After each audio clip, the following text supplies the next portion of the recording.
Good morning, all. This is Alicia Sequeira with the California Transportation Commission. We will get started on our technical training for expenditure reporting. This is for the local streets and roads program. We'll get started with that a little after 9:30 or right about 9:30. Please take this time, if you have access to CalSmart, to please log in to CalSmart. Get into the local streets and roads section of CalSmart and go to the help and resources tab so that you can download today's handouts. Unfortunately, it does not look like we can add those into the chat any longer. We used to be able to do so. We do not now. If you need the link to CalSmart, we can add that into the chat here now. Thank you. And please use the Q&A tab to ask any questions you may have as we wait to begin today's training.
Hello, all. We will get started here in just a minute. We are assisting a few of our members getting into the system right now. They're having a few issues. Please take this time to log into your CalSmart account if you have one and access the local streets and roads page within CalSmart. And when you're in that dashboard, go to the help and resources tab. There you will see the technical training for today. The handout, unfortunately, we are no longer able to add that into the chat for you to be able to download. Not sure why that feature is no longer available, but it does not appear to be available at this time.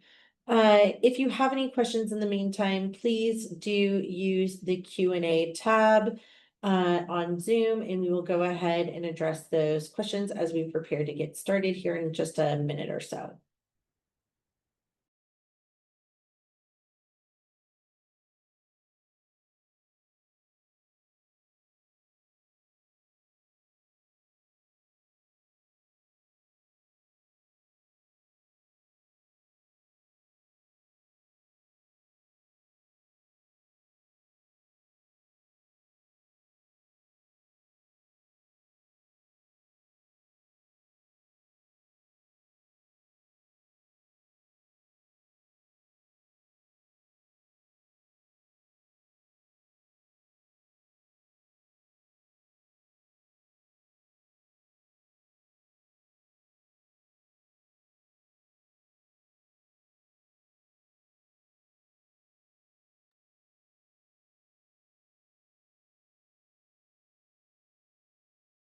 All right, good morning, everyone.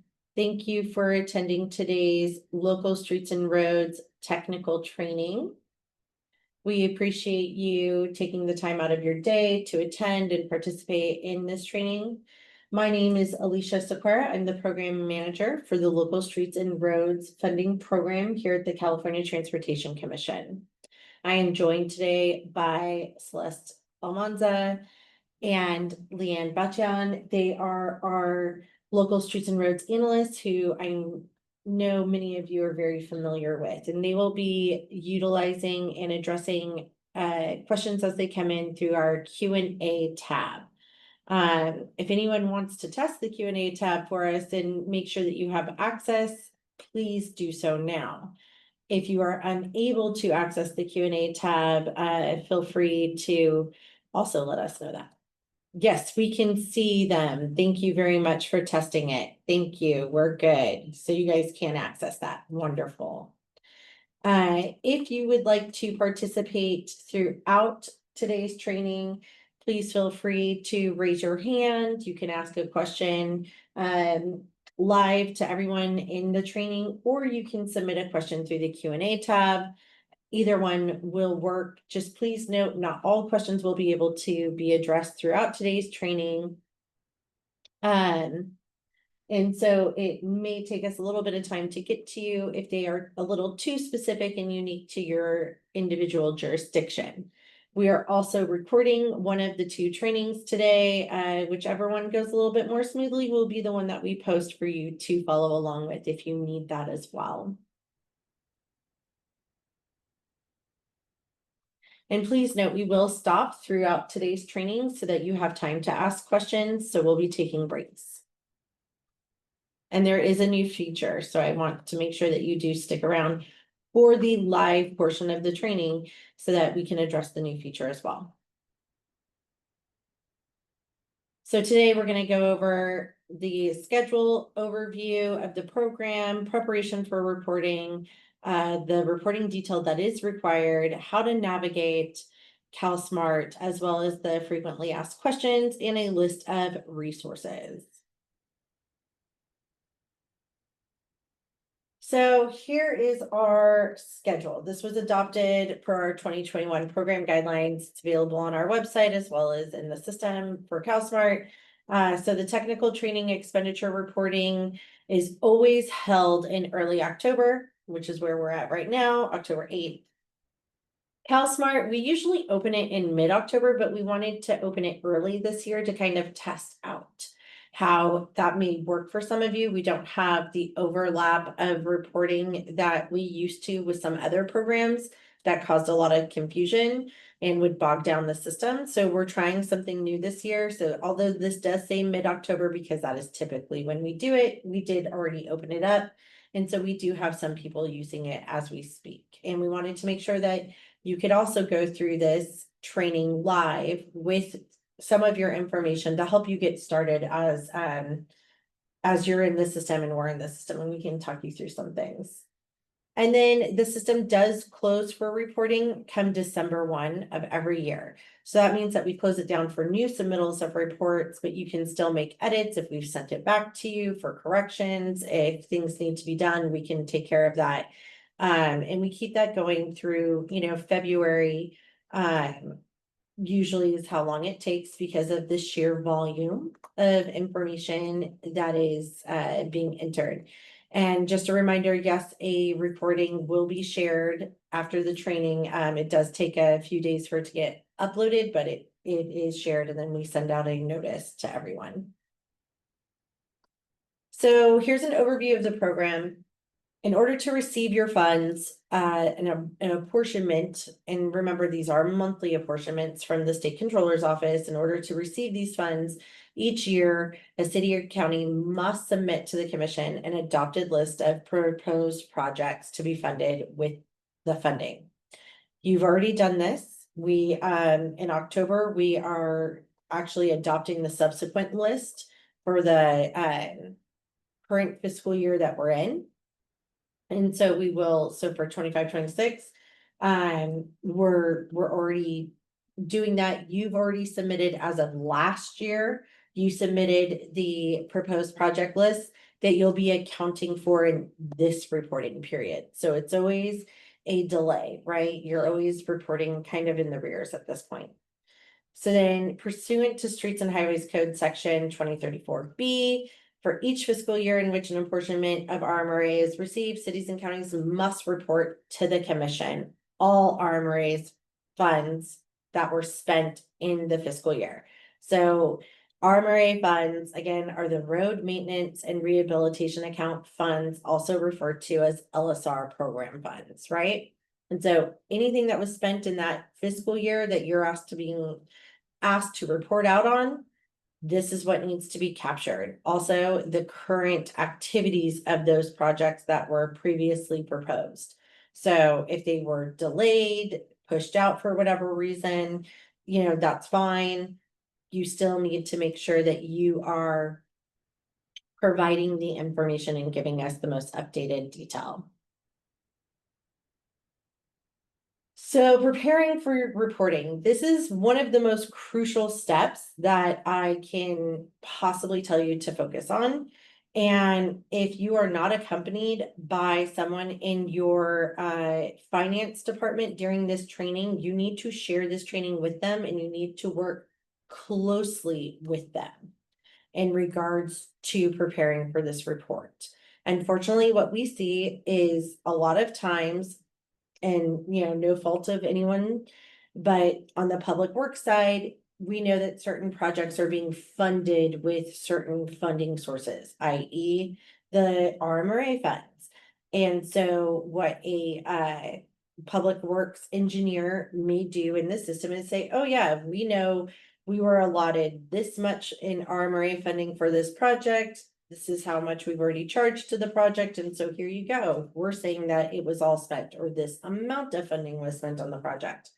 But in reality, that's not how it may have been keyed in on your finance division side. And so they're proportionally using funding maybe from multiple sources, and then they're putting it in there in equal amounts, right?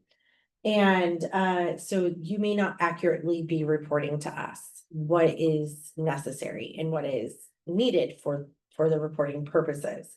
So for that, I cannot stress it enough, work with your finance team. They are also doing a similar report that goes to streets for the annual Streets and Roads program with the state controller's office. And that annual Streets and Roads report that they have to report out on is all funding sources that are used for public works needs, right? So it's not as specific as what we do. Ours is very unique and specific to local streets and roads only per the program and as prescribed. So what you need to do is you're collecting your project expenditure related data and project statuses based on what the activity was and reported within the reporting fiscal year. So any activity between July 1 and June 30th is what you need to be reporting on. You're reporting the invoices that were paid using RMRA funds for the work performed within the fiscal year. So what does that mean? You may have an invoice that you received in September, but it covers all the work from from June to May, right? And so for whatever reason you had a delay, you paid it out in September, but it was for the work that was performed during those months. You're still counting that information, right? Because you're paying it sort of in arrears at that point because of the time that it takes to process. You're also going to record any project list, scope, location, or schedule changes that may have been made throughout the reporting fiscal year. This could be for projects that aren't even active at this time, but the schedules have adjusted or the scope is adjusted. This is your opportunity. If it was already reported on or proposed for the current fiscal year that you're capturing your reports on, this is where you're going to do that. If it has anything to do with the projects that you just submitted for eligibility for the 25-26 year, you're not making those changes now. You'll be making those changes in the subsequent report in the coming year. So yes, you are reporting from July 1 of 2024 to June 30th of 2025. That is your reporting fiscal year. So in CalSmart, using the CalSmart system, you can export the following lists. And so we have the steps for you to be able to export them out. So the prior fiscal year reportable project list, this is what you reported last year for your expenditures. I say download that information, export out that list, and then update it as necessary before you go into the system to start reporting. The other list that you would likely want to export out and start working from is your current fiscal year list of projects proposed for funding. And so that means the 24-25 proposed list. You're going to want to download that as well, export that out. Why? Because you're updating that information as well. There's going to be opportunity for you to update, link projects, even consolidate projects if you need to group them. So there's all these different opportunities. These are the steps to go through that.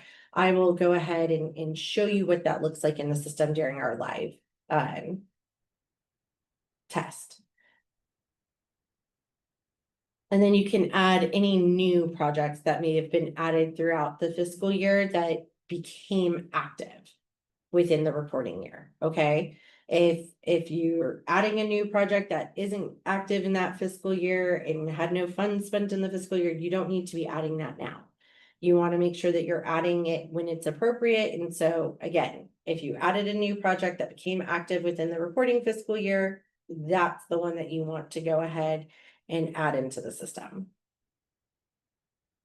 So RMRA funds spent in the reporting year, this includes any remaining RMRA funds from a prior fiscal year that were spent in the current reporting year. I understand. I understand that this may be a little confusing for some, and it's a little bit harder to track, but this is why it's really critical that you are working with your finance team as you go through this.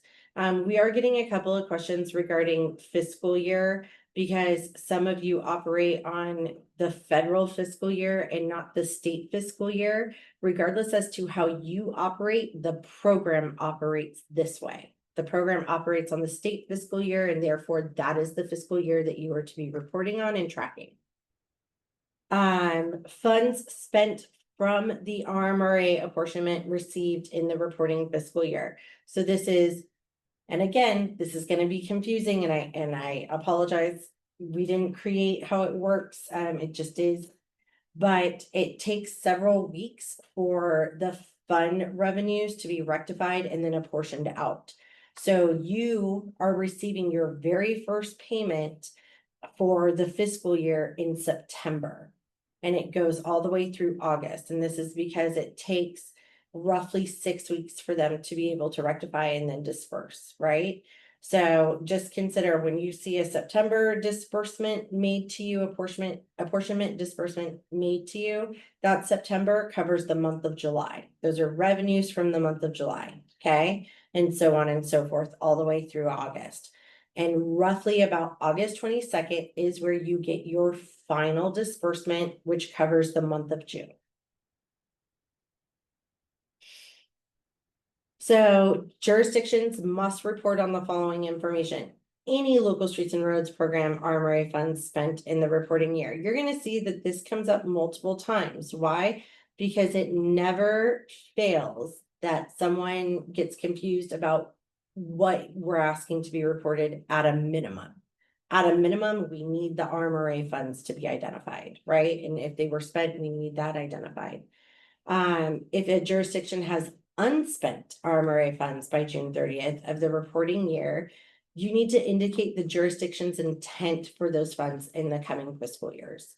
So what this means is, even though you may not have spent any money and your projects may have not been active in the current fiscal year for reporting, you still need to update the information and then provide us a justification as to why no funds were spent. And a lot of times, this is what we see in our smaller, more rural areas, is that they are accruing funds across multiple fiscal years in order to deliver a singular project, right? And so they're just clarifying that's what it is. Or for whatever reason, during the COVID-19 impacts, right? We had a lot of jurisdictions not spending money, and a lot of this had to do with the lack of ability to find labor to perform the work.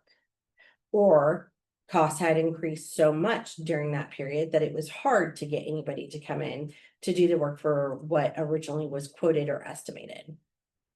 And so this is just an opportunity that you'll have within the system to be able to identify this. So what is the detail that's required?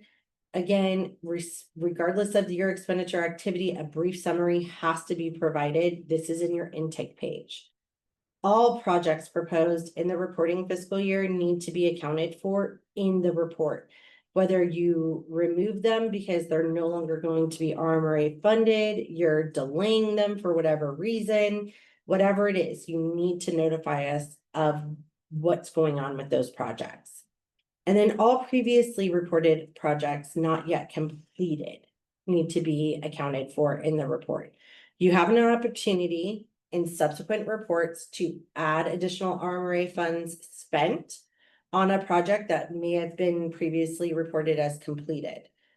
So that's an opportunity that you have.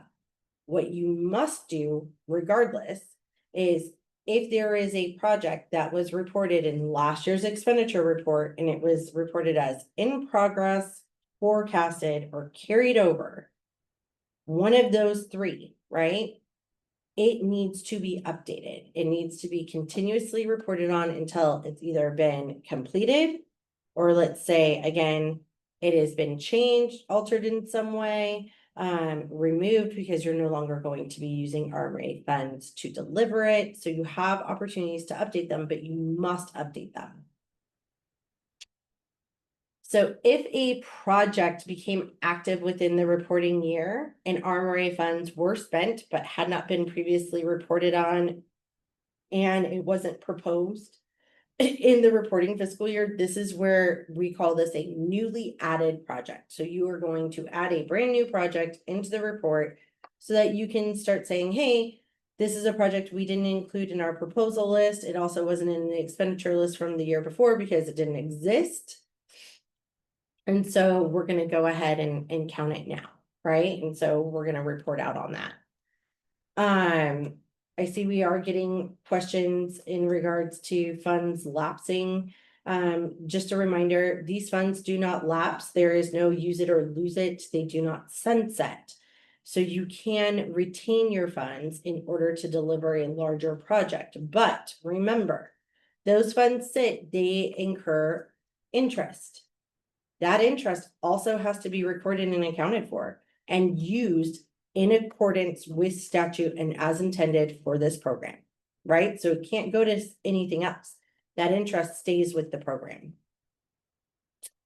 Identify project activity that occurred within the reporting fiscal year in which costs were incurred. We're very intentional about this language because we're not necessarily saying that you paid it within the reporting fiscal year. We're saying work occurred and costs were incurred from that work, and therefore you may have had to pay for it, right?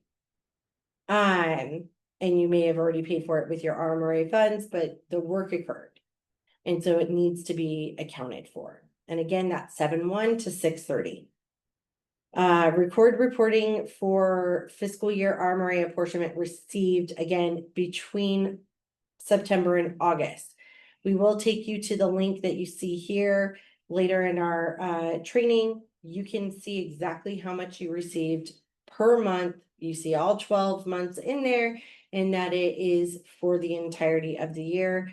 Also, the state controller's office has sent remittance advice to all of the jurisdictions to tell them how to account for these funds. So these are the status terminology that we use for the reportable projects. So completed, again, pretty self-explanatory. This doesn't mean that it has to be closed out completion.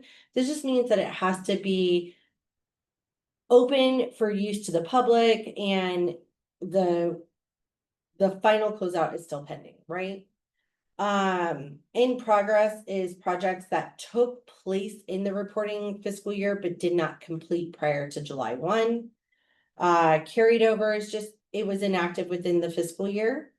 It never started, and you expect it to start in the subsequent fiscal year. If it's forecasted, this is for projects that are more than one fiscal year out. Again, this is where we see a lot of our more rural cities and jurisdictions are really using their funds because they are forecasting out future intended purposes of the projects and they're accruing their funds to deliver them. And then no longer RMRA funded. Projects that will not utilize RMRA funds or have been canceled. Now, if you have a project that is already utilized RMRA funds and for whatever reason has been canceled, removed from funding, or you're no longer going to be using RMRA funds, but RMRA funds were initially used to deliver the project, that project is still, and let's say other funds are going to be used to complete the project, that project is still RMRA funded in part. So you're going to need to continue to report on it. Do not just remove it and say no longer RMRA funded. Now, if the project, let's say, was killed after the PS&E phase, right? So the development phase, and you used funds for that, guess what? You completed your portion of that project. So report it as completed and put in the description.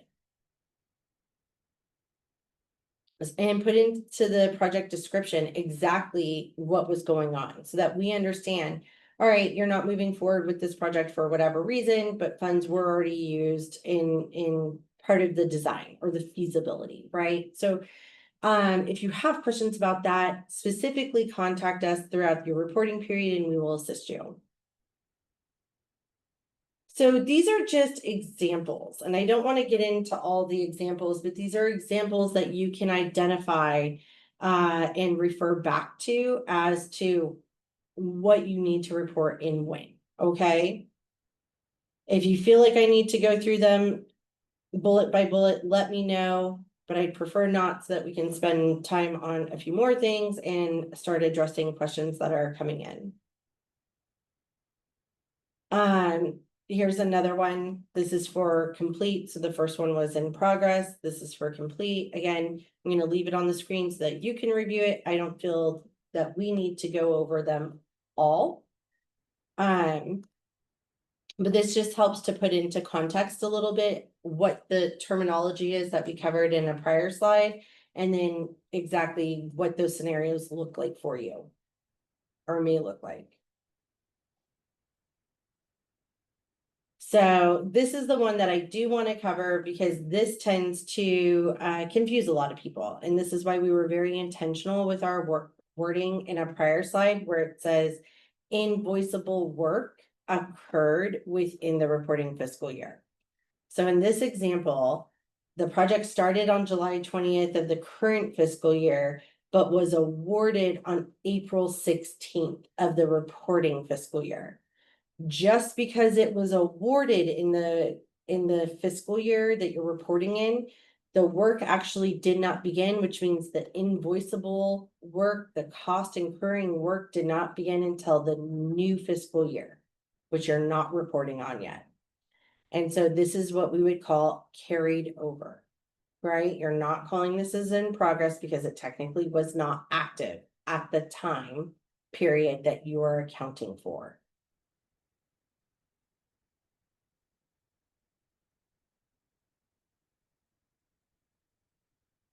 So again, these are just the headers of the information that you're going to be asked to provide in the system. So make sure you're consistently using the same project title, right? And that you're making it so that it's easy for not just yourself to continue to report on, but in many instances, several people's hands are on this report from your jurisdiction. And you may have reported last year, someone else is reporting this year. And internally, you may refer to the project differently. Make sure that you're putting something in the system that allows you to easily identify what project it is that you're reporting on. Some of you have internal codes that you use to track these projects. There's a space that does not get published, but it's an intake section that you can put in for each project that's called a project ID, and you can put in your own independent ID in there that helps you individually track it. So I do recommend that you do that for especially some of you larger agencies where multiple people are working on the report. Project component. What is the project component? Is it construction that you're reporting on? Is it what is pre-construction, design, environmental, prep? Is it that? Or are you doing what we call procurement on operational needs? So, and I do apologize, I've got really bad allergies. So if I am hard to understand at all, I apologize for my nasally delivery. But so if your procurement operational need, this can go for overhead for public works projects specifically. This is where your own labor force is performing the work. Usually, a lot of times this is for pothole crews, street sweeping crews, general maintenance by your own labor force. The purchase of materials for construction projects, right? Also the purchase of the purchase of equipment or the servicing of equipment that is used to perform this work. So we have examples within not only the training, but we have examples within our guidelines that really break down what that could look like to give you an idea of what would be eligible, right? Project description. So we have drop downs that you can fill in and select, right, to help identify the type of project that you're using. We do this so that we have more uniformity in our language that's being used across the board. So when we can search for data, we can find that. Also, project location information, citywide, countywide, for the most part, is not going to be acceptable except for in very specific scenarios. And so that's going to be if it's procurement operational need, or if it's in the pre-construction phase and specific locations haven't been identified. Now, does that mean that all 350 segments have to be identified that may be included in this particular project that you're reporting on? No, but identifiers do need to be provided. And maintenance zone 5 isn't going to work because most of the general public do not know what zone they live in and would not be able to identify that. So what it needs to be is something that is comprehensible and identifiable to the general public and the legislature when looking at your project list. If you have a map that you can link to from a website, you can include the link in there and say, visit our city or county website projects page. Here's the link for specific location detail. But overall, the Weston neighborhood of San Leandro, I don't know, I'm just throwing out random locations, but Weston neighborhood of San Leandro to whatever school, right? Or whatever main street. This is the area that we're focusing on. And if those neighborhoods have names, you're going to give those neighborhood areas the locations. Again, the specific segment by segment does not need to be identified. US congressional district needs to be identified. Your legislative districts need to be identified. This is your assembly and your senate. Useful life, the minimum to the maximum. Any additional elements, which we have a description of what those look like in there so that you can identify those. Then what's your project status? Again, we've already identified the terminology for project status. That's complete, in progress, carried over, forecasted, or no longer RMRA funded. Project and award schedule. So what is the project schedule, the award schedule, completion? So you want to make sure that you're putting that in there as accurately as possible. RMRA funds expended, again, if applicable, the estimated overall project cost. This is all funding sources, not just your RMRA apportionment. We want to know in its entirety, what is the value of the asset? You don't have to identify the other funding types, but just say, this is the amount in total that we're talking about. And so like a lot of times we'll get projects that are being reported in saying 20,000 RMRA fund, total project cost 20,000. But yet it's, 3 miles worth of work that was being done. There's nobody doing $20,000 for 3 miles worth of work. That's not happening, right? So clearly there are other funding sources. You would just say the total project cost is 2.5 million, 20,000 of which was RMRA.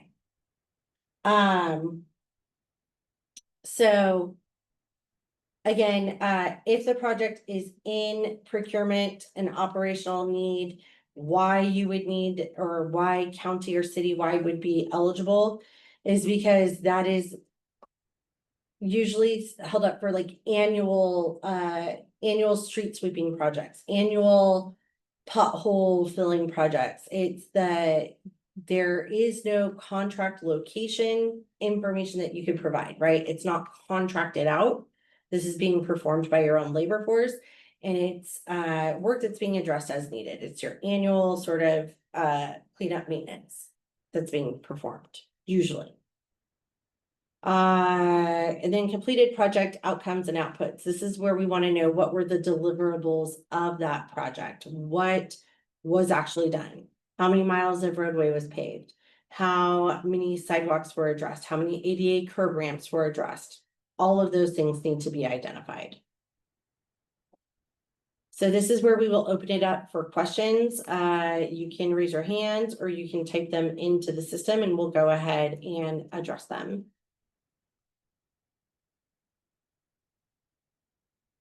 So we have questions coming in to the Q&A. Is it allowable to utilize unspent RMRA fund to other project related to LSR with prior SB1 approval? Yes.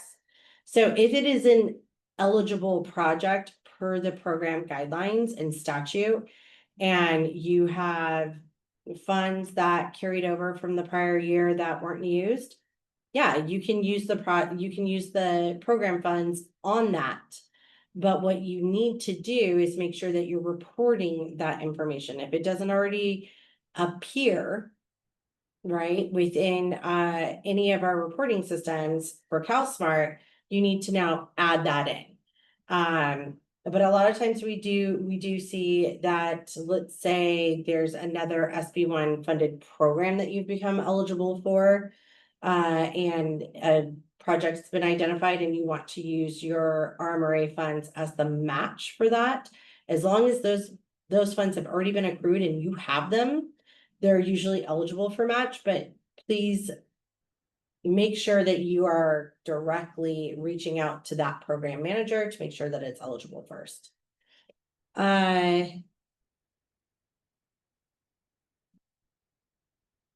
So we got a question about interest, and we need to show what part of the interest was earned on the current year's revenues and what was earned on the prior balance, not just total interest.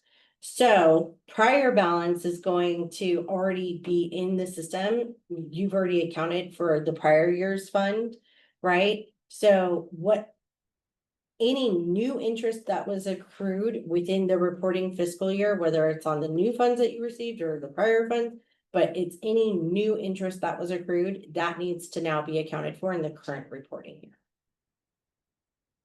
Hopefully that answers that. All right, do we have any raised hands? No? Okay. So it looks like that's all the questions that we've gotten, unless there's any more. We'll go ahead and, okay. All right, we have a raised hand. Taylor, if you raised your hand, I'm going to allow you to come off mute and you can ask your question. Hello, can you hear me?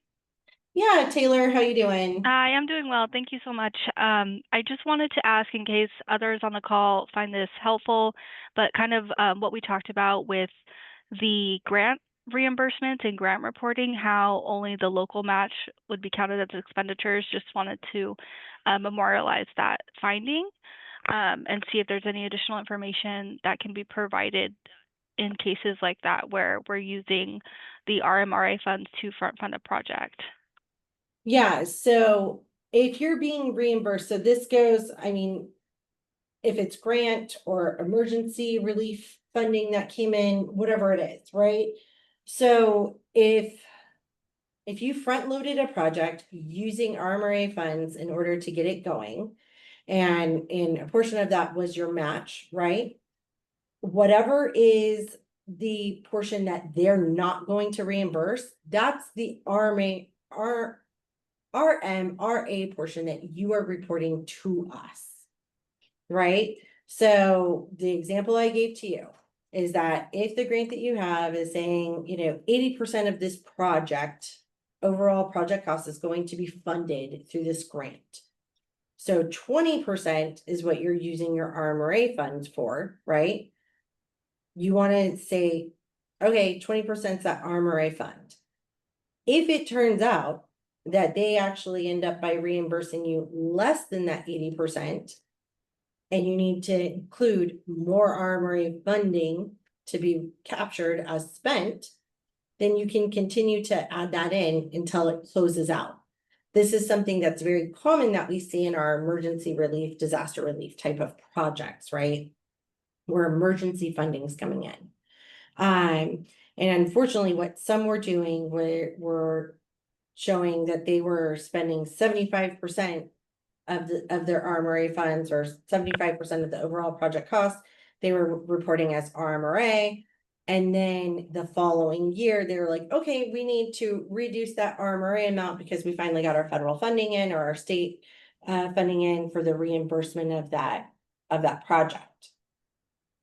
To err on the side of caution, first report out just the minimum amount, right? That is, okay, we know for sure we're at very minimum spending this. And then as your reimbursements come in, or the project does final closeout, you can more accurately portray what needs to be done. Now, I can only answer how we want that reflected in our projects for our reporting purposes. I cannot state how the state controller's office is going to answer and respond to that, which is, again, what I've stated, please reach out to them to get guidance on how you need to report for them, right? And then let us know what their response is. I hope that answers that.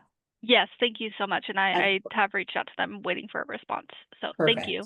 Of course, not a problem. So another question about SB1 funds and HUDA funds are deposited in the same fund and earn interest together. Do we need to keep them in a separate fund to keep the interest separate? So they should be coded differently. They could potentially be kept in the same account, but I will defer to the state controller's office because we've provided guidance on this in the past, and as they've stated, as long as you're tracking them separately, you're accounting for them separately, because they are coded entirely differently and they should be coded differently, that's fine. But to err on the side of caution, they should probably be put in the same in different accounts. But if you're not doing that, you at the bare minimum have the responsibility to be tracking them separately, because they are coded separately. They do not come from the same fund source, so therefore they should not be tracked the same.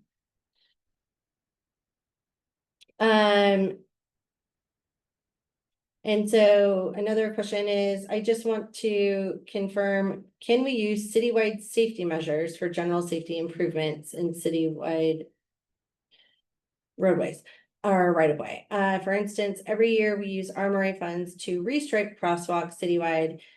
Would that be acceptable? Yes.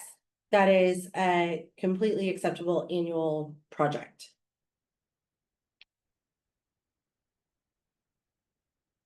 Capital improvement projects someone said capital improvement projects have their own separate expenditures with a question mark. Maria, if you could elaborate on that, that would be great, because I don't fully understand what you're asking about. The state controller's office has an annual streets and roads report that is for all public works funding. So all they do is categorize They have you categorize what fund source was used and what type of work was performed or for what purpose, but you're not identifying specific projects. And actually I see that you raised your hand, so go ahead and feel free to unmute and elaborate. Hi. Yeah, because some of our CIP have an RMRA portion. So when I'm preparing for the expenditures report, they included in our budget in our actuals reports. Should we include them for these expenditures reports? If the projects received RMRA funds, the projects need to be identified in the expenditure report. Okay. All right. So, again, I'm not sure what side of the house you're from, if you're from your finance side or your public works side. But if you have more specific questions or you would like to show us specifically what you're talking about, you can reach out to us through our LSR inbox and we can sit down with you and discuss it further to provide additional insight. And just a reminder, today's training, whether it's this session or the afternoon session, one of the two will be posted online so that you can go ahead and review the training. Also, we do post and share with all of you a frequently asked question document to really try and capture as much detail as we can of what is asked throughout the trainings. All right, so trying to keep on time, I'm going to go ahead and move us on to our next portion of the training. And this is where we're going to get into CalSmart. So CalSmart is the California State Multimodal Application and Reporting Tool. For those of you who have been a part of the program for several years, you know that this is the only way to not only submit your eligibility project list, but also to submit your expenditure reporting. This is our one and only tool, and really how we're able to collect the sheer volume of data that we collect every single year and then aggregate that information into reports. The reporting fiscal year reporting cycle is now open for expenditures. So that's already open in the system. If you were to log on now and to go to the local streets and roads program, when you select on your dashboard, you'll be able to see that the message saying it's currently open. If you are not registered, you need to go to the CalSmart website to create an account and get registered. Each agency can have multiple registered users using your own unique email and password. So that's one of the really great and unique things about the system that we have. One thing I'd like to remind everyone that all three people who are in charge of approving your CalSmart accounts are currently in this room participating in this training and managing your Q&As and assisting me. So they cannot actually approve your access at this time. But we will do that as soon as we have a chance. The other thing that I would like to remind everyone is if you are a consultant who is participating in doing the reporting on behalf of a city or county, and you do not have a city or county email, we will see your request and then we will have to reach out to someone within the city or county who has authority to grant you that permission. If you're using the same email for multiple jurisdictions, that will not work. You can only have one email per jurisdiction that you're representing. So that can kind of cause some issues. If you find yourself in that position, please let us know and we will work with you to try and figure out the best way to assist. So we're going to get into a bit of the CalSmart navigation. So here is the login, very, very simple.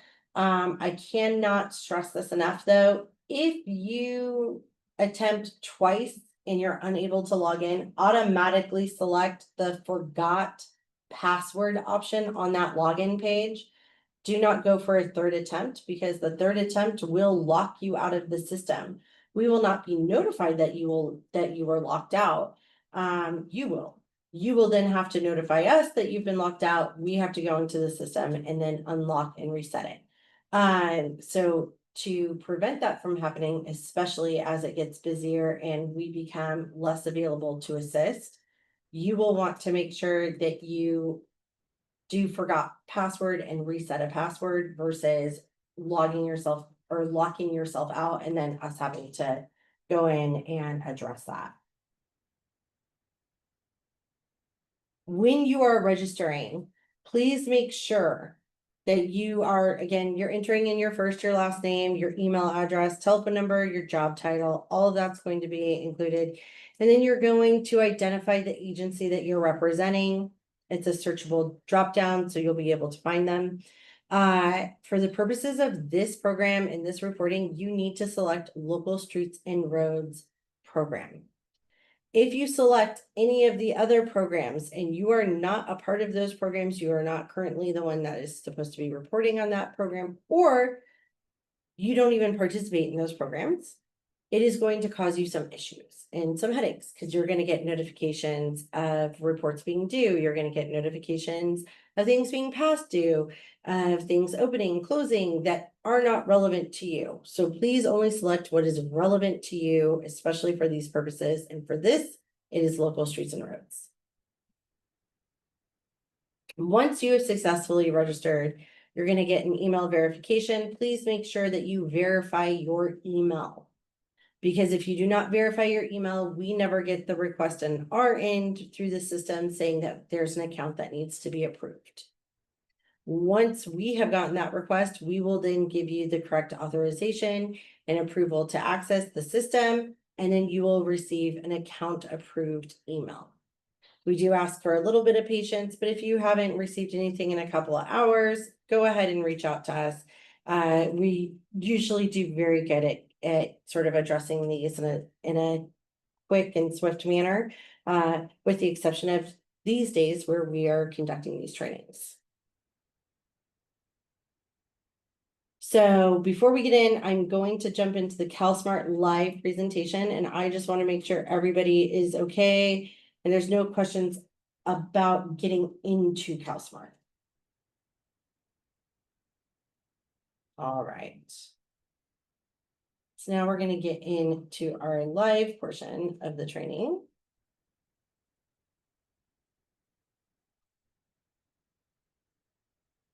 Yep.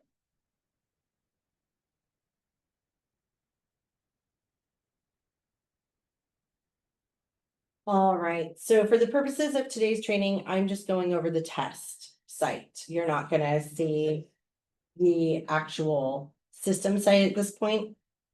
But so here's our test site.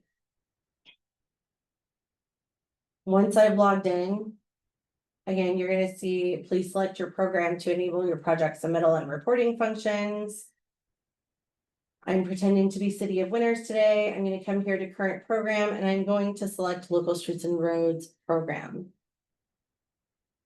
Now, if you recall earlier on in our system, I told you, or in our training, I told you there are ways to export your prior year lists and information so that you know what is going to be asked of you to update, right? So I'll be walking you through how to get that. The first thing I want to do is take you to the Help and Resources tab. In your Help and Resources tab, you're going to see, and again, this is our test site, so you're not going to get all of the same things, but you're going to see the technical training handouts are going to be in there. And in those handouts are the step-by-step slides of what I'm going to go over here live. All right, so that's really important that you make sure that you've taken the time to really look at these things before we start. Okay. So I'm going to go back to dashboard. That was on the top. And as you see, we have expenditure reporting. I don't want to get into that one just yet because for some reason, once we get in there, we just start going. So I want to go to your fiscal year proposed project list submittal. And where you're gonna go is to view proposed projects. You'll come down and select the most recent fiscal year that you were reporting on, which I can't see what that is because I'm in a super small screen. I think it's the accurate one. Yep, 24-25. I'll hit apply after I've selected the cycle, 24-25. And then we come out here to export list to Excel. And all of the data that you put in will come up on a Excel sheet so that you can go ahead and review. I just lost my mouse for a second. So that you can see the information that you put in the last reporting cycle, okay? So there's that. We're going to go back to dashboard. And then we're going to go to the expenditure reporting. We're going to do the exact same thing that we just did on the submittals page, but we're going to do that here in expenditure. So we're going to hit view expenditure reporting. City of Winners, I don't need to select agency because it's the only agency I have, right? And I want to look at the 23-24 report, hit apply. And again, I'm going to export that information. Now, when I look at these two Excel spreadsheets, I'm going to be able to see everything that I need to be looking for and see what I need to update. What information do I need to update? And you can share that with your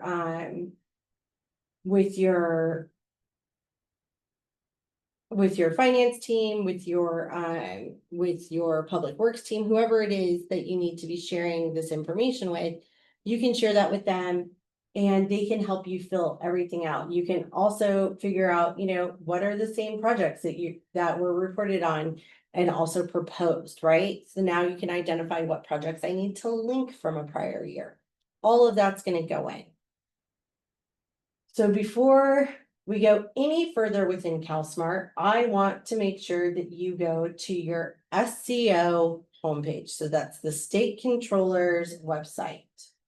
Once you're on the State Controller's website, you want to select state and local. Select local government. And then we're going to scroll down. And once we see apportionments, we're going to select apportionments. And now we have to scroll all the way down until we can find road maintenance and rehabilitation account. So in there, you're going to see cities and counties for the purposes of what we're doing right now. I'm selecting cities. As you see, every fiscal year is listed. We want to look at 24-25. And it says all year to date, allocation year to date. So that's what we want to look at. And what you'll see in here, as I've stated, September all the way through August is going to have how much was received and then your year to date total. And so what you want to do is then search for your individual city or county. I'm in the city list, so only the city list is identifiable here. But you're going to want to go all the way through for your city or county.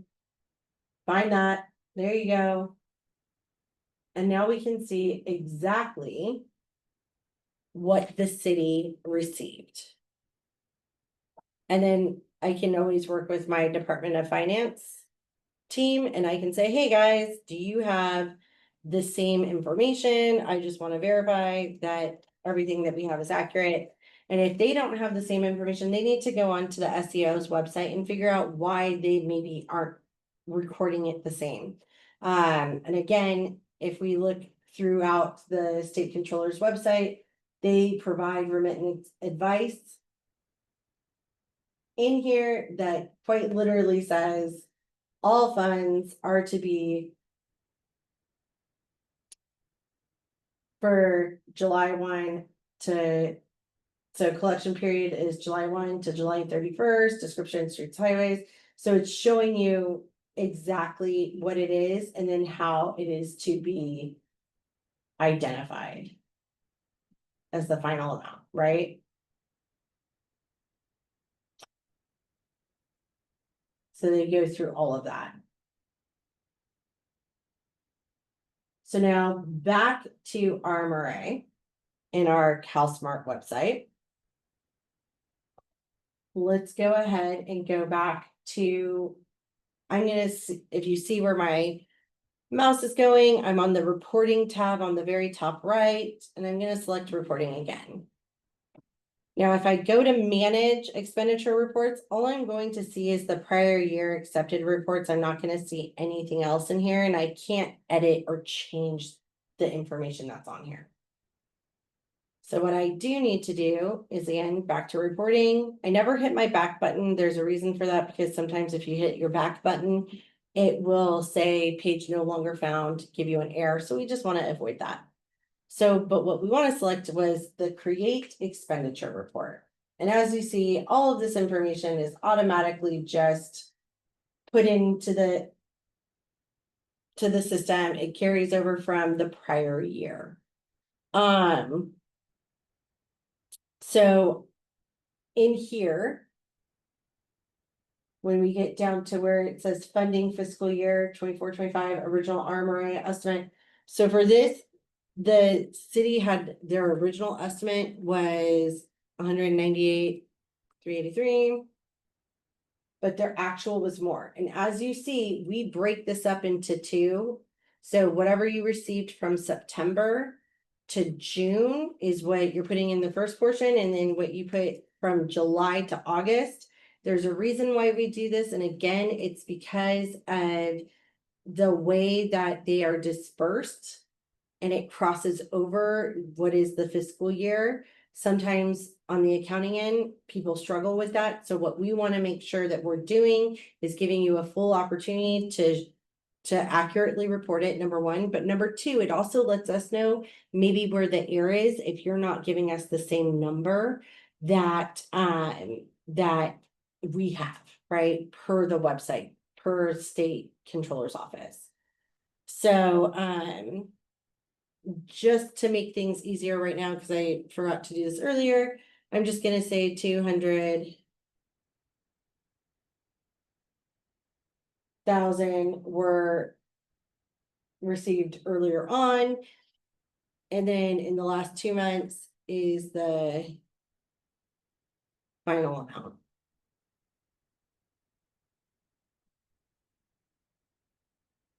And as you can see, we have a section over here that says without interest or with interest. And so we're looking at both. Just for the sake of providing this information today, I'm just gonna say $500 in interest, right? Just so you can see what it looks like. And so now you can see the differences. It's a little hard to see because again, I'm on a spreadsheet and my page is a little smaller than I'd like it to be, but I'm sorry, I'm on a laptop. But so what you can see in here is that it's showing you in the without interest column is the original 207 amount 042, and then in the with interest amount or window, now you're seeing 207.54 542. So that's just with the additional 500. When you come below, if you had interest occurred on the remaining fund, we're giving you the opportunity to report it in two ways, right? You can either go ahead and report the interest based off of just what was included in the new funds that were received, or the interest accrued off the remaining fund, because some jurisdictions track this differently, not all. If you count the interest accrued all as one over the singular year, what I would recommend doing is put that all under prior year, right? Because it just makes it a little bit easier. You don't have to separate it out if you don't need to. Because this is a larger amount, I'm just gonna double it to 1,000 just for the sake of reporting. Or for example here, right? And so now that I'm out, you can now see what my total available funding amount is, right? And so the combined available funds, without interest, there's that set amount, and then with interest, you see that it's, $2,500 or $1,500 more, right? So we have that all in there. This is all at max what you're allowed to report out as being spent in the current fiscal year. There's a reason why we have that. And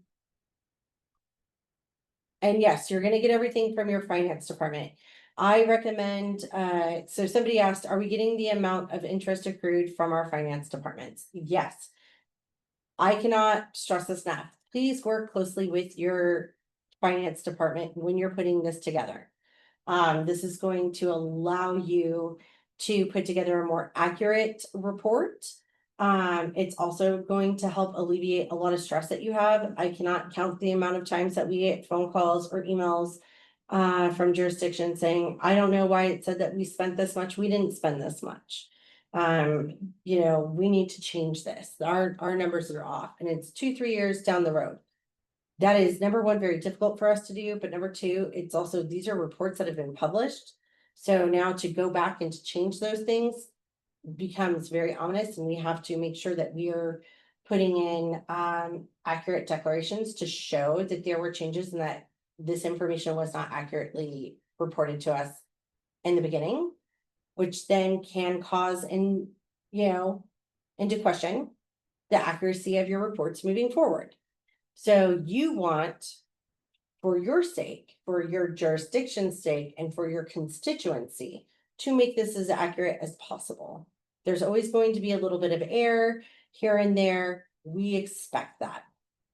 What we do not want to see you do is make it a consistent error to where the legitimacy and accuracy of your reporting is called into question year after year.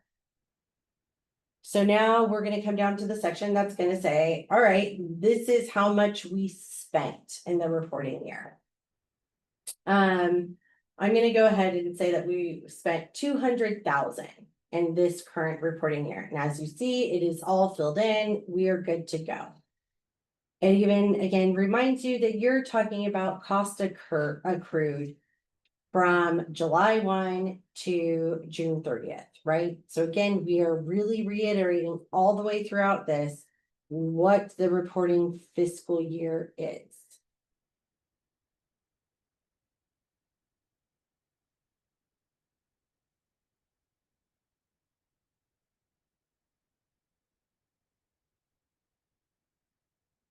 All right, so now we're going to go down to where it says PCI. Only if you have a PCI of 80 or above, right? Is this a mandatory area that you need to report on with your measurement date and year? Because if you're saying that you have 80 or above, you have the ability to use your funding on other transportation priorities than regular maintenance and repair and rehab. Okay, which means like you could fund a new asset versus just doing rehab and repair. If you have any documents that you would like to upload, you can upload them here. It is not required for you to do so, but you can definitely do that here. This is one of those things where I would say, like, if you have a jointly funded project with another city or county and you've entered into an agreement, and this is something that wasn't identified during your proposed project stage, this is where you would want to make sure that you're entering that information in and uploading it so that way we have record of it. And we talked earlier about the summary of your fiscal year RMRA activity and project priority changes. This is where you're going to identify what that summary of your activity was. For those of you who had no funds spent in the fiscal year, this is where you want to identify it. For right now, one of the things that I always recommend doing is if you are saying that, yes, only if it's 80 or above for your PCI. Somebody just asked, can you please confirm that we only report PCI if it is 80, if it is over 80? You're only required to report it if it is over 80. You are free to report it if you would like. That's not a problem. But if it's 80 or above, it needs to be reported. So, a summary of fiscal year armory activity. This is one of the things that I think is the most helpful for us as reviewers. It also really helps to convey the message that you need to convey to us and help us give us a bit of a guide when reviewing your reports, right? So if you spent funds on 10 projects totaling a certain dollar amount, go ahead and just say over 10 projects were active or received funding throughout the fiscal year totaling this dollar amount. And that lets us know that we should be identifying 10 projects as we go through. If we all of a sudden go through and we see that there's only 6 projects that you reported on and your total is still that 200,000, we're going to say, oh, which one of these is correct? Or what happened? Do we need to look and see if you inaccurately grouped something, right? Or is there a fix that needs to be done? It just helps us flag things and helps us work through maybe some of what's going on your reporting end. The other thing is this also helps for you as you go back through to say, hey, am I accurately reporting all the information that I gathered? And is my summary accurate? A lot of times when there are errors that you guys can't figure yourself and your way through to correct in order to be able to accurately submit or successfully submit, sometimes us reviewing that summary kind of gives us an identifier of maybe where an issue is within the report. And so we can help you correct it, and then you can get the correct detail out there. So I'm just going to say 2 projects totaling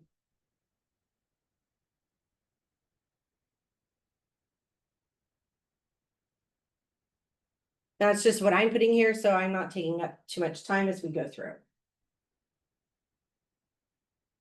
So now, once I've hit save on that and continue, this is where we come up. We're on the project reporting page, and this is going to show me my expenditure report projects. So that second export that I told you to export out, this is the list of projects. And I want to, and I have to, select to update these particular projects. So first one I have on my list is Avenue P at 15th Street East. I'm going to select update. As I go through, I see, oh, this just took me to the 24-25 proposed projects list. Let's see.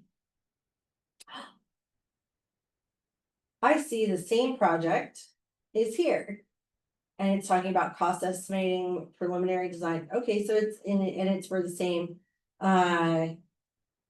component. So I'm going to go ahead and select it. And once I've selected it, now I see at the bottom of my page, link project or skip linking proposed project are both down there. But once I had selected the box for Avenue P at 15th Street East, the link project button all of a sudden lit up. It became accessible. It enabled itself. This is where I want to link that information. The most recent detail you had reported on for this particular project came during expenditure reporting. I know that's going to sound weird, but again, it's all because of the timing of the reporting. And so again, this is where you want to link that. Now I've linked it and I see all my project information is still here. Something I want to remind you of. Remember how I said, if you have the opportunity to identify and provide a unique qualifier or ID for a project, this is where you want to put it.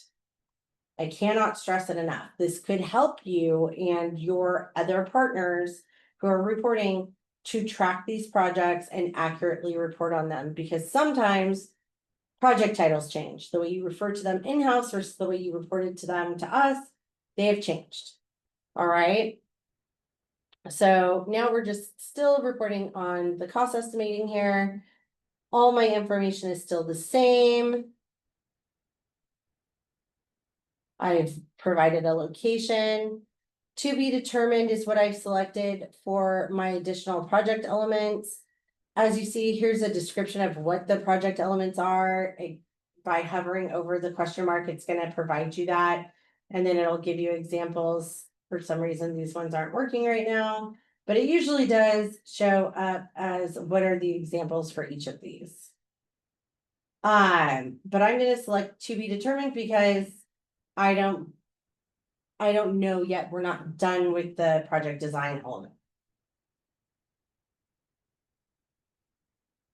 Is this project eligible for emergency repair? This is our new feature I want you all to see. So is this project eligible for emergency repair reimbursement or part of disaster recovery? Yes, we are using two different terms because that is the terminology that is regularly shared with us when we are discussing the emergency relief. So this is for, mudslides, rock slides that are happening, the flooding that occurs, the fires, roadway damage, all of that. If you filed for them and if they're eligible for the relief and reimbursement, this is where you would select that. This particular project is not, so I'm not selecting it. If I did, this is what you would see. Yes, once yes comes up, a new filter comes out, which is type of emergency or disaster. This is where we're gonna identify fire, earthquake, flood, or other. If I select other, we're gonna provide a description of what that is, right? And so usually other is gonna be like the rock slides. But so this is a really good opportunity for us to, again, identify more of where these funds are going. That in lieu of and in wake of waiting for state or federal funding to come in for these emergency relief projects, you have the ability to go ahead and get them going and get them rolling so that you can recover faster by using the local streets and roads funding.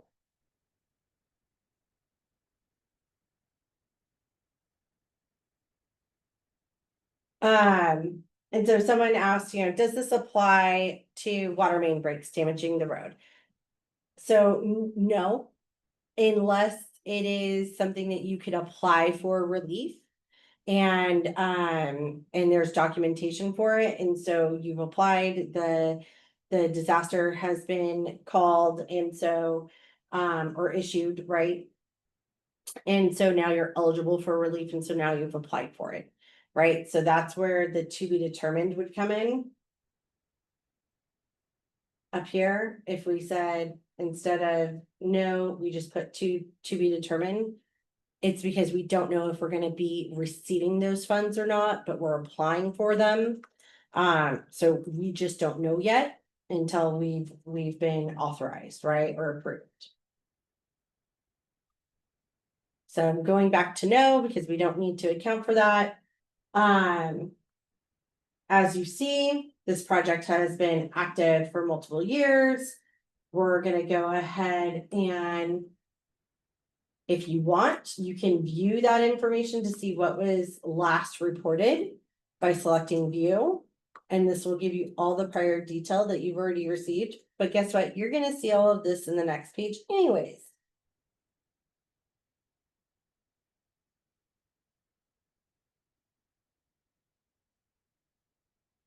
So we come back here again, do not hit your back button because sometimes what that can do is reset everything and you have to start over. And a lot of times this is how people tell us that they got lost and can't find their way back.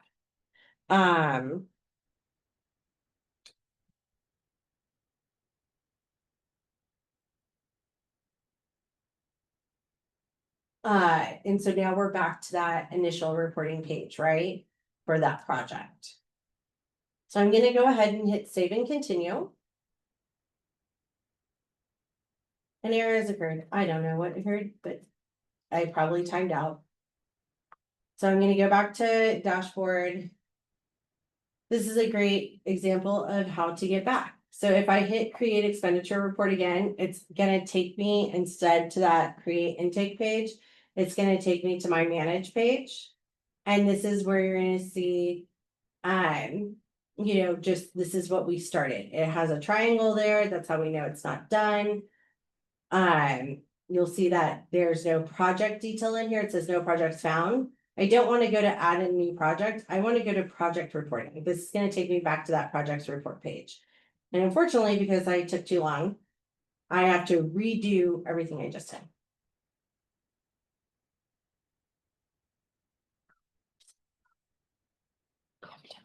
Okay. Here. So now you see that that project doesn't appear. So we're going to go back to project reporting. Again, this is always a good way to help you check the view extension. So instead, what we're going to do is go to reporting because I couldn't find that project. This is a common error we see. So I'm feeling very lucky that this is actually happening right now while we're on this, because this happens a lot. So as you see,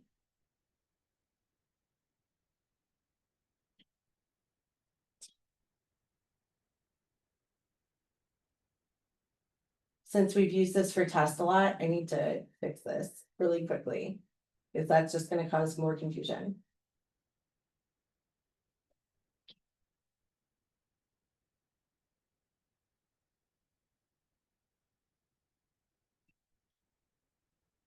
I'm going to go down to page 2.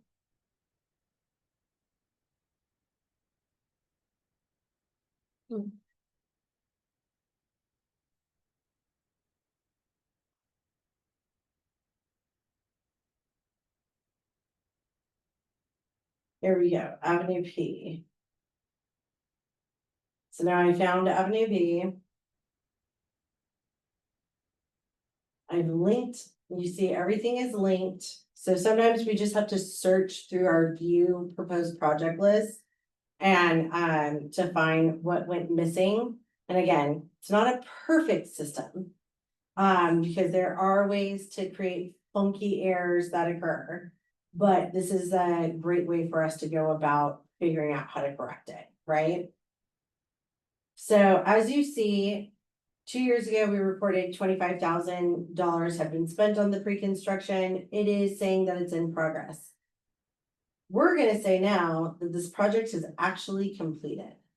But before I change the progress, what I want you to do is just see everything that's in here that was already filled out. Because we said the estimated completion was 7/1/2025. I'm going to go ahead and end up by changing that date.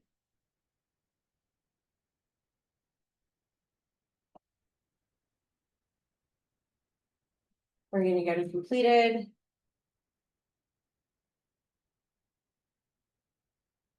So my completion date, the calendar pops up.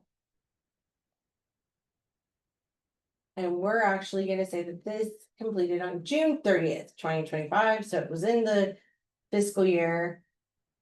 How much did I spend? I'm going to say that I spent another 50,000 on this project, right? With my original project cost estimate for all of this being 500,000. And the total project cost was in fact 500,000.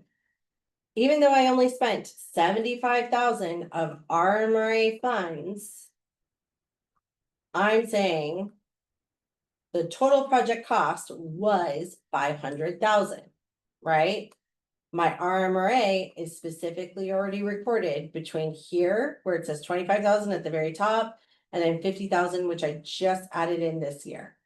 Okay. And now I'm going to have to go in and say, what did we finish? We finished environmental, cost estimating, right of way, preliminary design, right? That's just what I'm going to say that we did. And that's everything that went into it. And now none of this needs to be in here. So we're gonna remove that because it's not required, no details needed. Now I hit save and continue. As soon as I select save and continue, this is going to take me back to my project reporting page that we've initially started in. And so now we're looking at the fiscal year 2021 road rehabilitation project. Gonna select update. And as you see, it is there, right? Again, we're gonna link.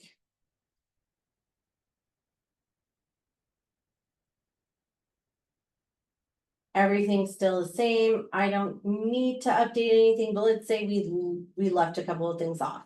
I need to add pavement rehab, repair, existing. So I'm adding all of that. And as you see, all the components are over here. Please. Yes, your total project cost should be per component. Someone was asking, is this per component? Yes, we are asking for you to give us what the total project cost is per component. So as we go through.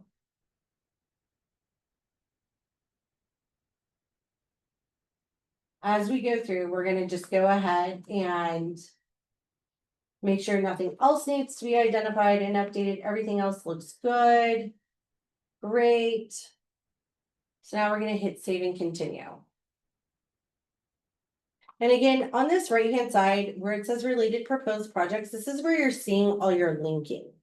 Okay, so if you incorrectly linked a project, you could select this undo button, tab, link, whatever you want to call it, and it'll actually revert everything back and you'll go back to that original page. So we're going to hit save and continue. This we're still going to say is in progress. 100,000 was used on it last year. Or last reporting period. This time we're going to say 150,000 is used because we're using the remainder of our money because we said we used 200,000, right? Of RMRA funds. The project start date, and here we have our project completion date is 7/1/2025. Let's say the project actually did complete on 7/1/2025. That is outside of the reporting period. So we don't get to count it as complete, even though it's completed today. But what I could say is down here in this additional information, this project will be reported as completed in the next reporting period with anticipated final project closeout, right? Perfect. You can put that in there. That doesn't change anything. It's not gonna, alter the way anything appears, but this is a great reference for us when we're looking at things.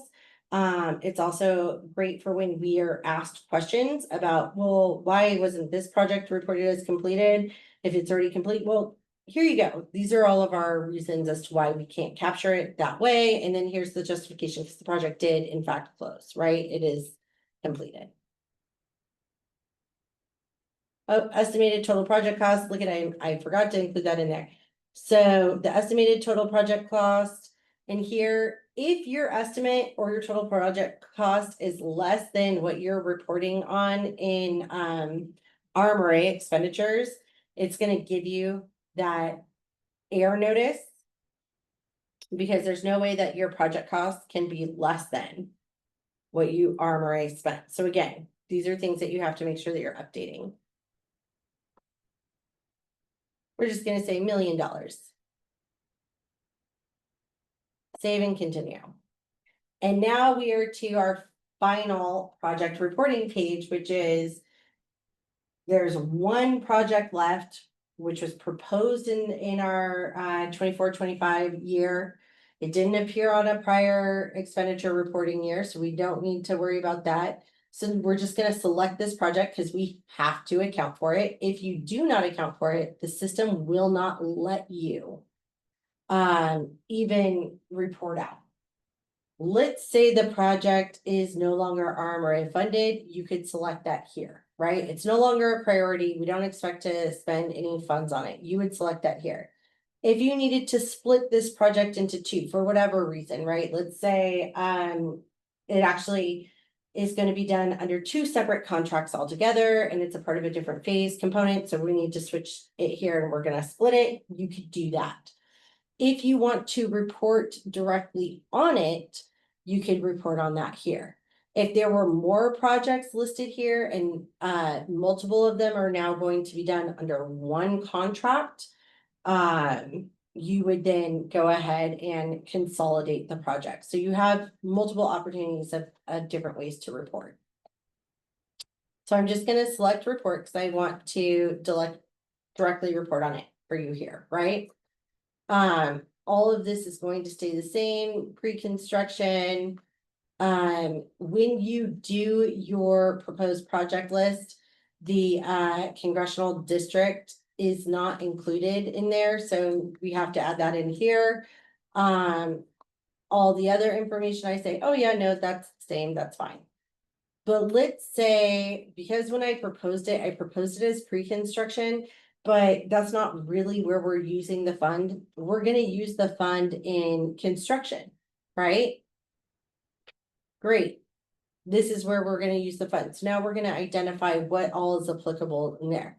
But let's say it's not construction. Let's just say this is a Winters Main Street annual pothole project where you're refilling and sweeping and cleaning the pothole. Sweeping the roads, filling the potholes, doing all of that. Let's just say that's what it is. I'm going to hit procurement operational needs. And in here, I'm going to say this is for procurement of road maintenance and rehab maintenance for this particular project. And then we're going to keep scrolling down. Public works staffing, so my labor force that's doing this work, this is who, this is where I'm using the funds, right? And then I could identify additional or other, but that's it. I'm paying for the materials and the labor force that is actually performing this maintenance work, right?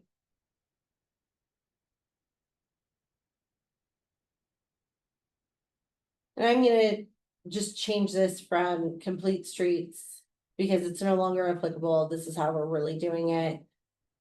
Take it off of additional elements, uncheck those boxes.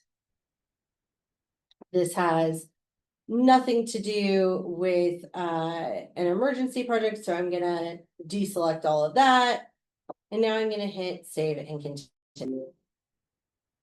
So now we're in priority status. This is where I'm gonna update my information for the schedule. And here I'm just gonna say this is carried over because we haven't done it yet, but I'm going to select that July 1, 2025, because this is just a year-long effort, right? This is a year-long effort that we're putting in because it's an annual kind of Main Street project that we do. I'm going to take it all the way to June 30. And I'm just going to say this is a $200,000 annual effort. And if I want to add additional information in here, I can, right? So if I want to say, for city labor force to perform, pothole filling and street sweeping.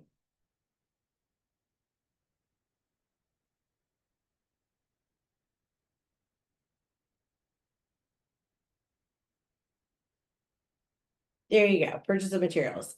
Then that's the justification I'm giving, right? Again, these are not going to be exact justifications. These may not be the likely justifications that you're providing. We are just providing a broad-based sample so that you can sort of have an idea of what to do and where to go from there. So now it takes me back to the project reporting page. I don't have anything else on here that I need to account for, right? So great. I'm done with this page. I need to go back to reporting on the top right. I'm gonna go to manage my expenditure reports. And now I'm just gonna expand on here. I'm gonna make sure, oh, my 2 projects I spent money on are in there, my 3 projects. Oh, wait, that's right. We had a new priority. Let's say you had a new priority that came on, it was active, but you haven't spent any RMRA, nothing's been charged to RMRA, and you want to add that project. And for those of you that didn't see it, I'm going to come back here, bottom right corner. This is where you would add a new project. So this is where you would add that new project detail because it was active within the reporting year. But maybe no RMRA funds were spent on it because nothing was charged to RMRA, right? So that's where you would start entering in all of this information. If you hit this in air and you didn't need to do it, just go ahead and hit cancel. Yep, I'm sure that's what I want. And it's going to take me back to my manage page. Now I want to review everything. I can review it all like this, or I can select here and hit create edit.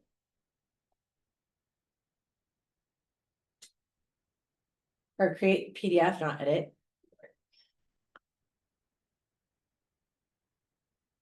And now I can get it to come over.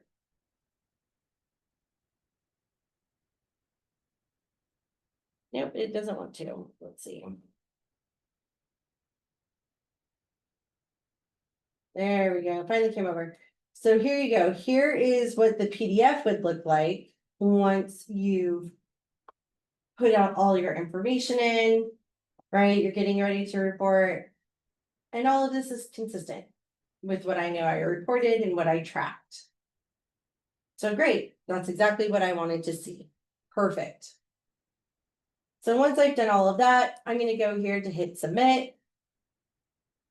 And now I can hit submit and it'll go directly to CTC staff and we can review it. If you hit submit and you didn't mean to, you can always ask us to send it back. The other thing is if you have an error in here, you will get an error notice and the system will not let you to submit. Okay. So if I hit cancel, let's say I edit this to show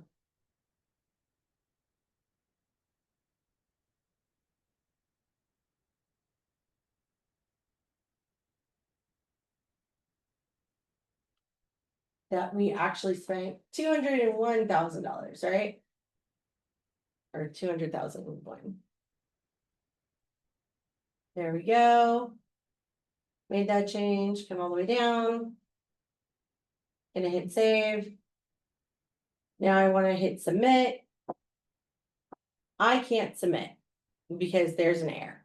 And it's going to tell me what those errors are. It's going to give me an idea of where those errors are. It's not always going to be precise, right? Because it could be between multiple things. But it essentially is saying that your fiscal year doesn't match your total expenditure amount that you reported. So now I'm going to hit back, figure out where my error is. Let's scroll down. Well, I said I spent how much? Said I spent 200,000, right?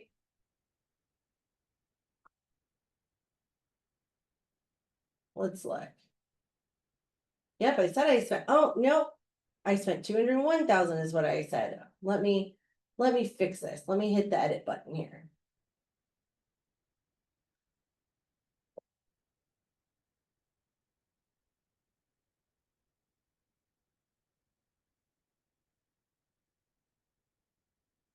So now I fixed that. I'm going to go ahead and hit save. Come back to my submittal for reporting. I'm going to hit submit. Now you see I can actually go through the submittal process. Now I've hit submit. And everything has turned into a blue check. So that is for expenditure reporting, and that's how that goes. We have in the handouts that you'll receive, it is going to talk you through and walk you through every aspect of how you can report for the most part, and also walk you through how to undo errors maybe that are in there, where to find them, give you ideas of how to find them, to track them down. So with that in mind, now I want to go ahead and open it up to any questions you may have before we get into our frequently asked question section. Someone asked if you could show them how you got the estimate. Oh, yeah, so somebody was asking about where to find the estimate. So by going, the estimate isn't something that is provided by us as state employees, and nor does a singular state association or agency provide this. This is done through the California Local Government Finance Almanac. They are a partner with the League of California Cities, who provides this estimate. The California Association of Counties, they also have an estimate that they provide specifically for the counties. They are pretty much always the same, but this one will include both city and county estimates. So here, let me walk it back because I realized I clicked without talking. So local streets and roads under hot topics, local streets and roads funds, HUDA and SB1. So once you're under here, it says transportation funding sources. You want to go to the second bullet down, local streets and roads estimates, fiscal year 24-25. And when that comes up, this is where you're gonna see the estimates. So highway user tax account, that is the HUDA funds. We are not counting that. You are only looking at your road maintenance and rehabilitation account. And so that's where you'll find what the estimates were. And the only reason why we ask for the estimates is because it gives a really good idea of, number one, the average differential between estimate and actual receipt. The other thing is, based on those estimates, a lot of you are planning and earmarking funding based on what you anticipate to receive. And so if and when that changes, this is a good idea of sort of looking at what you anticipated based on what you expected to receive. And so what you expected to be able to do with that funds versus what you actually got and what you were able to do, if that makes sense. So again, I know it kind of might seem irrelevant in some ways, but in the grand scheme of things, in the large picture, it helps us to really convey out in our reporting when we have to report directly to the legislature every year exactly what's going on with all of the cities and counties, and give them a really broad perspective of sort of everything that goes into how you're estimating for these projects for unknown funds, right? Because you don't know exactly how much you're going to get. In addition to actually executing out what is being done with the funding. All right.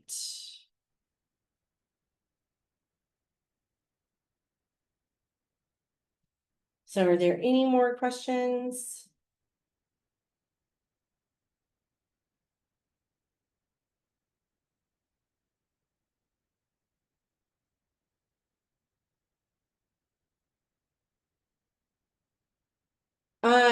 So someone's asking if I can elaborate on the completed date. So again, when we talk about completed, we're saying, is this open to the general public? Is it, it is not the final closeout, right? We're not talking about final closeout. We're talking about, is this completed? Is it open to the public? Is all of the like major construction and invoiceable work pretty much done and usable? Is the asset usable at this point with all the major work being completed? If it is, you have the ability to essentially report it as completed pending final closeout. Once we have final closeout, now it's completed, right? But we're looking for, when is the asset usable? When is the asset open to the public? And when is all of the major work construction completed?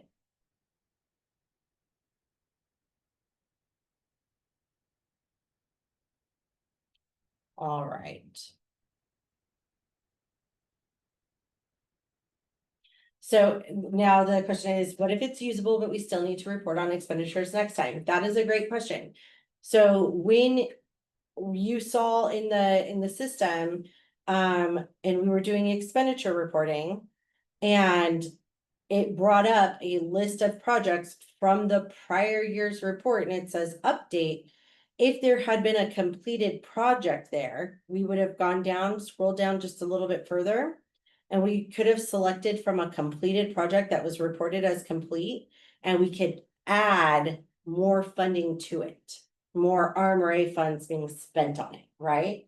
So you have the ability, and this is something that we see especially with the emergency relief projects, as well as multi-year funded projects, where it may have been reported as complete in 1 year, but 2 or 3, 2 years later, pending final closeout, it's still getting RMRA funds being put towards it, and the actual project cost has increased, right?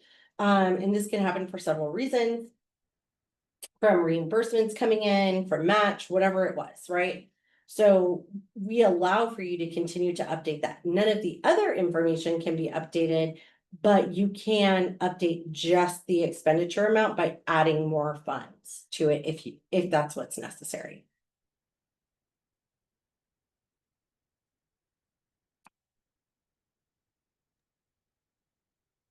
Hi, Dylan. I see you raised your hand. You can go ahead and unmute yourself and ask your question. Okay, thank you. Hi, my name's Dylan Albert. I'm with the City of Ulster. I was just gonna hope to get some clarification or a confirmation. So you had mentioned that the project can be marked as complete if all of the major construction activities and invoicing has been completed. For instance, on for retention payments, essentially, right? Like that, is that considered final closeout as well? A final closeout item, the release of like the retention that was withheld. Retention payment, that release, that would be a part of final closeout. Final closeout, awesome. So we can mark it complete pending that with final closeout. Yep. Okay, thank you very much for the clarification. Of course, not a problem. Anybody else? All right. Let's keep going. So to our frequently asked questions, a lot of this is in some ways going to be repetitive. So no RMRA funds were spent in the reporting fiscal year. Do we still need to submit an expenditure report? The easiest answer there is yes, unequivocally yes. We have 100% reporting and eligibility compliance across the board for this program since our second year. We do not want that to stop. It is a part of the transparency and accountability portion of the statute in which your funding is allowed. So if you're not meeting these requirements and following through on the reporting and updating on the progress or lack thereof on these projects, you're not meeting your end of the bargain. We passed a audit just 2 years ago with flying colors because of the consistency of our jurisdictions actually reporting out what's going on and completing that report annually, where there are other programs not within the CTC purview that do not have consistent reporting, and so it sort of works against them for the transparency and accountability portion of what a lot of the funding now requires. So again, if you're not reporting on any actual funds spent, here's a list of the types of things that you can report on and provide updates for. What if a project is listed in both the prior fiscal year and reporting fiscal year project list? We showed you a prime example of what that looks like. You can go ahead and link those projects to streamline your reporting. So this is sort of a follow-up to that. If you have projects that were initially proposed and reported on further back and you didn't link them properly originally, so a lot of you this no longer applies to because so much has happened and so much time has gone, but we still have this in here, so I'm not going to go into depth on that. Why are we being asked to record the interest? And again, the interest accrued stems from a specific funding source that has specific eligible use criteria. This means that if you're accruing interest on this source of funding, you must use the funds in order, in accordance with statute and the guidelines. Negative interest or interest loss is not an allowable use of RMRA funds. That is a very technical like finance thing, and it's not even actuals. So you can't say that your RMRA funds were spent to pay towards loss of interest, like that wouldn't work. And how you rectify that and clarify that on your end is individual to you, and something that is more suited for the state controller's report that you're putting out. But that is not necessarily relevant to what we are doing and for the purpose of this report. And again, we go over everything that we talked about, the breakdown of how to report your interest. How do I continue project reporting if I exit CalSmart? We kind of already showed you how to be able to do this. And that's by going back to your manage expenditure reports and select project reporting, and all of that's gonna come up, right? We keep our HUDA and RMRA funds in the same account. Somebody actually asked that question, right? We're supposed to separate out the interest. Again, here is the guidance that the SEO has provided. And it gives you guidance on how to properly calculate it. Again, you're not required to keep them in separate accounts. Would it make it easier? Probably. And if you needed to, you could. But for the purposes of this and for accruing interest and accounting for it, this is the guidance that you have. And again, they should be coded separately, so they should be tracked separately in that respect, even if they're still in the same account. A project was reported as in progress in a prior fiscal year and has since been completed. Can I report that, or do I need to create a new project? This is a very common question we get.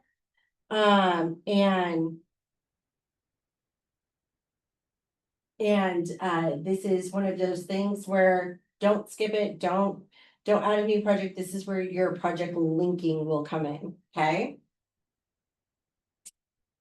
What can be updated for a project that was reported as in progress? Almost everything can, except for the start date, right? But everything else, for the most part, it can still be updated. Component should not be changed once it's been start. You should be closing out that project phase, that component phase, before you start reporting on the next component phase. Ideally, but that's not the way it always works. So, you know, we do understand that. That's why we don't have a hard stop on that. Again, working with finance remittance information. So we've already covered that. Is there anything that can't be changed in a project reported as complete? Yes, nothing really can be changed. The only thing that you can do is add additional funds. A project was delivered using RMRA funds, but the jurisdiction was later reimbursed for emergency repairs due to fire or flood. How can we reflect that? Again, this is our guidance on that. This is also why we built in a little something extra within the system, because this has become, I would say, one of our most frequent questions and concerns, and increasingly becoming a priority in which funds are being spent on. And so because of this, we really felt it was time to make an update to the system to allow for us to better identify and qualify these things. Where can you find how much you received in your apportionment amounts? We've already sent the link, but here it is. It's in your frequently asked questions. It's also going to be available under resources. How to find your estimates. Everything that we're showing you here is also under your resources. And then here are all the resources for you.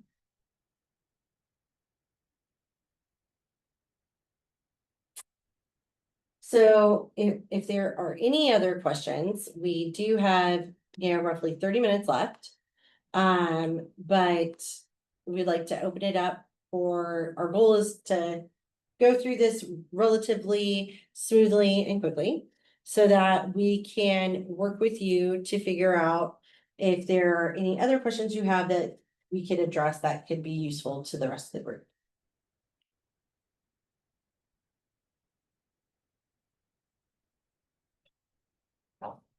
So if there are no other questions, please take this time to go ahead and go into CalSmart, download the handout under the Help and Resources tab. Also, take this time to register if you haven't registered. And again, one of our 2 trainings will be posted online for the recording purposes of this training. And then and in addition to everything else, for handout purposes, we'll be sending.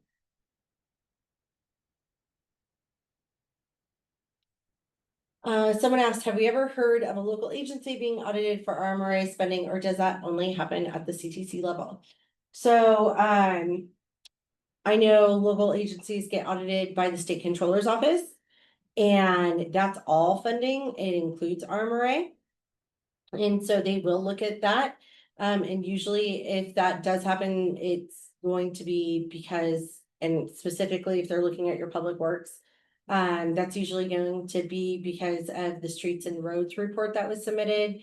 If you did or did not meet your maintenance of effort requirement, that was agreed upon and submitted through a member of your finance team would have sent that in, which established the baseline of your local funding, general fund that needs to be used each year in conjunction with your armory funds.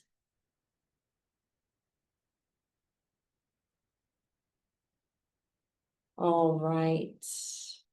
Well, thank you, Charles.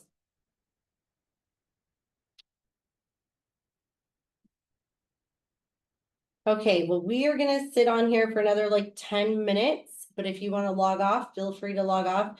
We will, like I said, we'll stay on for another 10 in case there's any other questions or raise hands that come up, okay?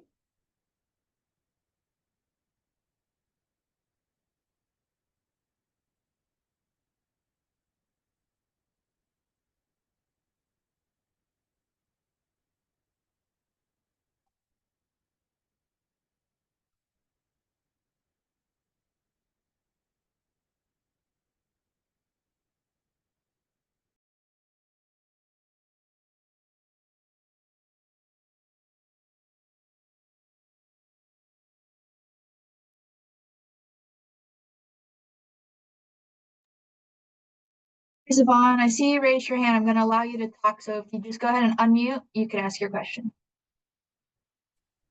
Thank you. So my question is about a recently completed project where we budgeted RMRA funds and it's on our project list, but we have a situation where it was completed, but we didn't end up needing RMRA funds because we completed the project under budget. So should I report 0 expenditures and just complete the project? Oh yeah, no. So that's actually a wonderful question. I hope more people are still online for this, but unfortunately I think like 180 just dropped off. But this is a great question. You would just report it as no longer armory funded. And then Okay. and then it would, because if it didn't receive any armory funds on it whatsoever, it's not armory funded at all, right? It's no longer Okay. intended to be armory funded. So it'll ask you, to explain. And Yeah. the explanation you just gave is the explanation that you'd put in that writing. Okay. And so it's a really easy kind of straight shot. All right. Thank you. Of course, not a problem. Thank you for the question.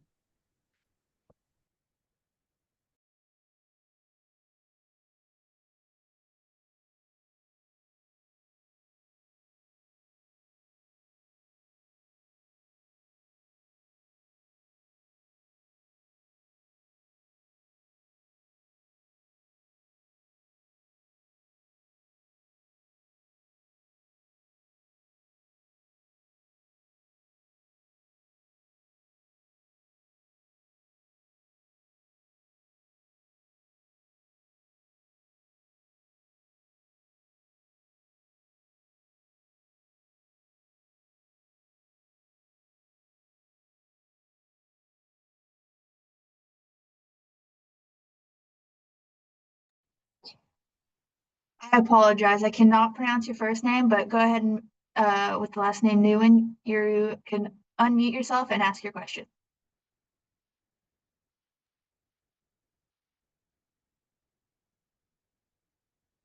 If you're asking your question, you're still muted. Yeah, can you hear me? Hello? Hello? Yes, Can you hear me? I can hear you. Oh, okay, thank you. First of all, I'm new. I'm from the city of Carson, and I'm totally new with the IMRA. I'm sorry, it's really hard to hear you. Can you speak up? Oh, okay. Can you hear me now? Much better. Okay, thank you. Okay, first of all, I'm new with the IMI fund as I'm taking over the assignment from one of the staff member who's no longer with the city.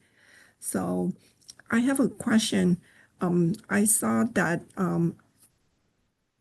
in her file under the IMRA, there is a project that received a reimbursement from IMRA fund, but the expenditure, so does it mean that the expenditure doesn't come from the apportionment portion, but the expenditure is from a grant or any kind of funding on a side for that project? Or I, so how? You're not getting reimbursements from RMRA when it comes to the local streets and roads program. uh-huh. It is direct apportionments on a monthly basis that then is utilized, earmarked, and then expended as intended or instructed by your individual jurisdiction, right? So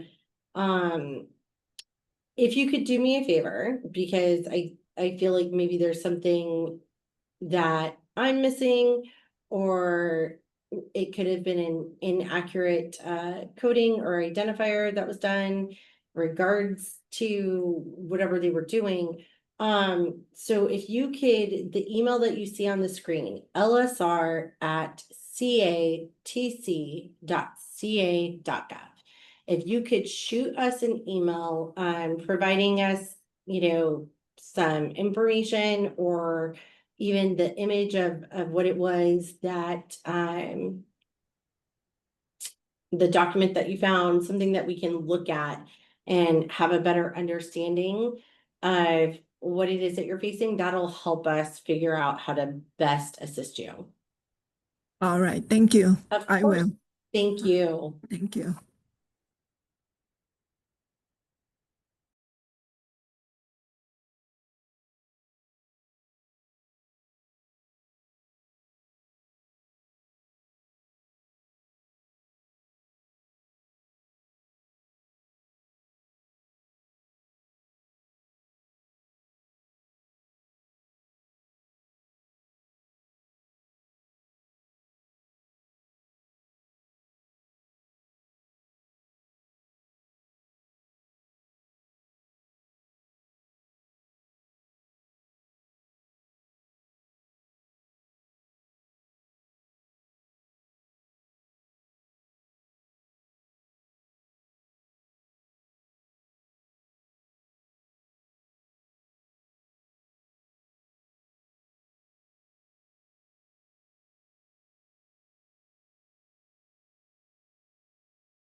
Okay, everyone, we are gonna, since we haven't gotten any more questions, please go ahead and enjoy the rest of your day. Happy to give you back about 30 minutes of it. And thank you so much for participating in our training.